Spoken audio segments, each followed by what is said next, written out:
Campbell, and here's my AP Calculus project. Today, I chose a rational polynomial function that I will be completely analyzing.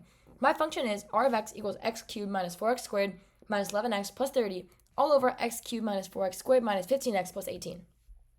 Here's some of the characteristics and criteria my function meet. First, both numerator and denominator are polynomial functions. 2. The denominator and numerator both have 3 rational roots each. The function has 2 roots at x equals 2 and x equals 5. R of x has 2 vertical asymptotes at x equals 6 and x equals 1, shown by the factor denominator. This is also seen in the graph here. When the highest degrees are equal for both the denominator and numerator, the horizontal asymptote is determined by the leading coefficient, and so there is a horizontal asymptote at y equals 1. And lastly, R of x has a removable discontinuity at x equals negative 3, which I found by factoring. Now I will be finding the first and second derivatives of my function. To start, I found the first derivative by first simplifying my original function as much as possible. I was actually able to cancel out a factor to simplify it. Then I found the derivative using the quotient rule. I plugged in my denominator and numerator into the formula and simplified until I got r prime x equals negative 8x plus 28 all over x to the power of 4 minus 14x cubed plus 61x squared minus 84x plus 36. I found the second derivative by deriving the first derivative that we just solved for. I used this derived equation and plugged it into the quotient rule again, and then simplified and solved until I got r double prime x equals 24x squared minus 168x plus 344 all over x to the power of 6 minus 21x to the power of 5 plus 165 to the power of 4 minus 595x cubed plus 990x squared minus 756x plus 216. For reference, here's a graphical representation of the original function and its first and second derivatives. Now we can find the intervals where r(x) is increasing and decreasing and the extrema by using the first derivative and solving when r prime x equals 0. While solving, I was able to cancel out the denominator, and I got 0 equals negative 8x plus 28, and I got x equals 3.5 as an extrema. Now we will use a line graph to plug in values greater and less than x equals 3.5 into the derived equation. If the result is negative, the graph is decreasing. If it's positive, then the graph is increasing. I chose 2 random points, x equals 0 and x equals 5. First, I focused on x equals 0. By plugging 0 into r prime, I got a positive fraction, meaning that the function is increasing on that entire interval. Next, I focused on x equals 5. I plugged 5 into r prime, and I got a negative numerator and a positive denominator, meaning that my answer is negative. This means that my function is decreasing along this interval. So now we know that r of x is increasing on interval negative infinity, 3.5, and decreasing on 3.5, infinity, positive infinity. As modeled by the graph, this means that there is a relative maximum at x equals 3.5 where the function changes from increasing to decreasing. This is also shown by the graph of rx here, as the function increases until 3.5 and then it decreases again. However, we do have to acknowledge that this function is not continuous because of its discontinuity at x equals negative 3 and its vertical asymptotes. Therefore, the increasing and decreasing intervals we solve for do not include these points where hidden behaviors are present. Now, we will find the concavity of r of x. We can find this by setting r double prime x equal to 0 and then solving for x. I used the quadratic formula to find x, but the discriminant inside the radical while solving became negative. Because it's less than 0, this does not exist. This means that the numerator always has to be positive. And why is this important? This means that the graph's concavity can only be found using the signs from the denominator, because we know that the numerator now always has to be positive. So in order to find the values of x, I used the denominator and factored. I factored and got x minus 6 cubed times x minus 1 cubed equals 0, and then I got x equals 6 and x equals 1. Now we will plug in the values greater and less than x equals 1 and x equals 6 into the double derived equation. If the result is negative, the graph is concave down. If it's positive, the graph is concave up. Here are my chosen points that I chose between the intervals, and I chose x equals 0, x equals 3, and x equals 7. First, let's use x equals 0.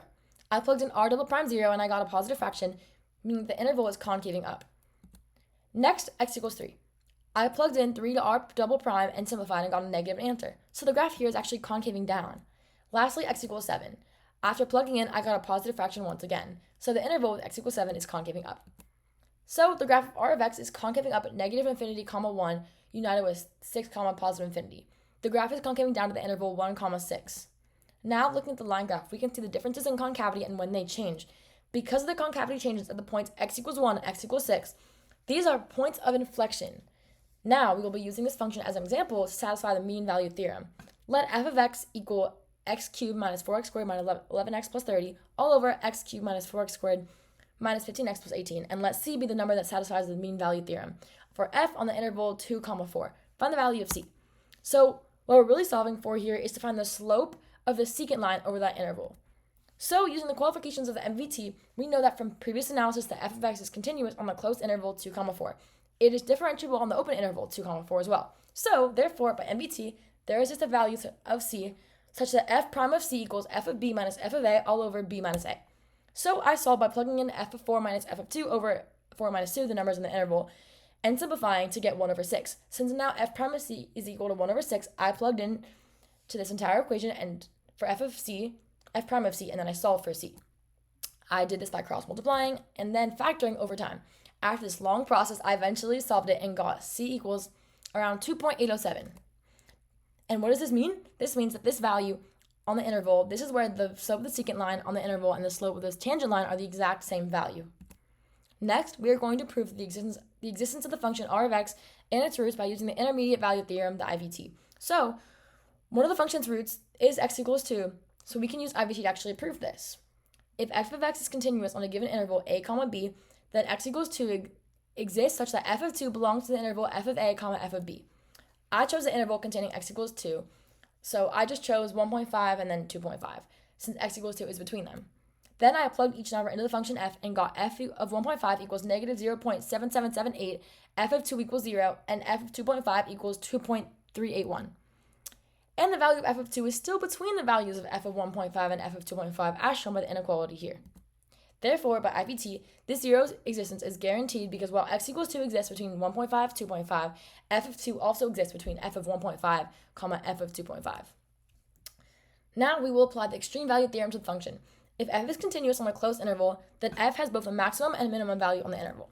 We will use this example of f of x equals x cubed minus 4x squared minus 11x plus 30 over x cubed minus 4x squared minus 15x plus 18 on the interval 3, 5. We already proved previously that f of x is continuous on the interval, meaning the function does have extrema here.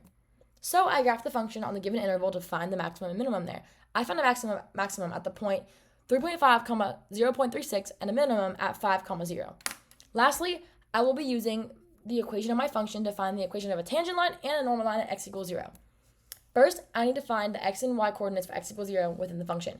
So I plugged in 0 to f and I got that f of 0 equals 1.66667. Now that we know our x and y values, we have to find the slope and that at that point, which I did by plugging in 0 to the derived equation now.